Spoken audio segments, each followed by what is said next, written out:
Hi കൂട്ടുകാരെ, നമ്മളിന്നിവിടെ ഉണ്ടാക്കുന്നത് ചക്കരക്കഞ്ഞിയാണ്. ചക്കരക്കഞ്ഞിക്ക് ആവശ്യമുള്ള സാധനം 1/2 കിലോ വൺപയർ പുഴുങ്ങിയത്, 250 ഗ്രാം ഞുറുക്കരി പുഴുങ്ങിയത്, ഏലക്കയുണ്ട്, ജീരക പൗഡറുണ്ട്, ശർക്കരയുണ്ട്, തേങ്ങയുണ്ട്. ഇത്രയും സാധനം ഉപയോഗിച്ചാണ് നമ്മൾ ചക്കരക്കഞ്ഞി ഉണ്ടാക്കുന്നത്. സ്പെഷ്യലാണ്. നമ്മുടെ നാട്ടിൽ മുസ്ലിം പള്ളിയിൽ ജനുവരി 15-ാം തീയതി ചക്കരക്കഞ്ഞി വിതരണമുണ്ട്. അതിൻ്റെ ഒരു ഭാഗമായിട്ടാണ് ഞാൻ ഈ ചക്കരക്കഞ്ഞി ഉണ്ടാക്കുന്നത്. ലൈക്ക് ചെയ്യുക, ഷെയർ ചെയ്യുക, കമൻറ്റ് ചെയ്യുക, ബെൽ ബട്ടൺ അമർത്തുക. അടുത്തൊരു വീഡിയോയുമായി വീണ്ടും വരുന്നതാണ്. വീഡിയോ ഇഷ്ടപ്പെട്ടാൽ ലൈക്ക് ചെയ്യുക. തങ്കച്ചൻ കൈപ്പെട്ടൂർ. ഇതാണ് മക്കളെ ചക്കര പായസം.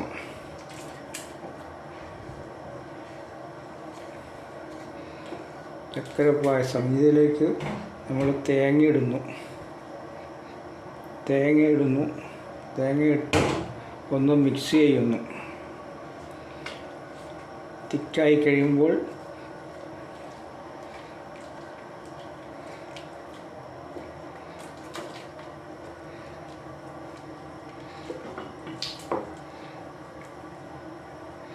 ചക്കരക്കഞ്ഞി, ഏലക്ക, ജീരകം, വൺപയർ, ഉണക്കലരി, തേങ്ങ, ഉപ്പ്, വെള്ളം, ശർക്കര, ഇത്രയും സാധനം ഉപയോഗിച്ച് ഉണ്ടാക്കിയ ചക്കരക്കഞ്ഞിയാണ്. ചക്കരക്കഞ്ഞി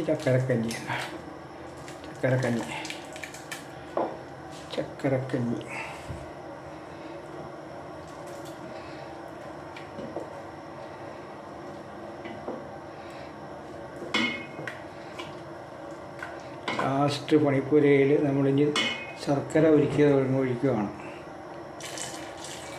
ശർക്കര ഉരുക്കിയതാണ് ഒഴിച്ചേക്കുന്നത്.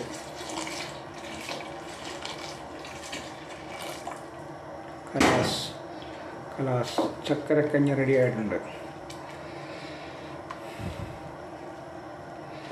ഇതാണ് ചക്കരക്കഞ്ഞി. എല്ലാവർക്കും സുഖമെന്ന് വിശ്വസിക്കുന്നു. എനിക്കും സുഖമെന്ന് കരുതുന്നു. അടുത്തൊരു വീഡിയോയുമായി വീണ്ടും വരുന്നതാണ്. അടുത്ത വീഡിയോയുടെ പണിപ്പുരയിൽ നമ്മളൊരു പുതിയ ഐറ്റം ഉണ്ടാക്കാൻ പോവുകയാണ്. അതായത് അവല് വിത്ത് പഴംകുറക്ക്.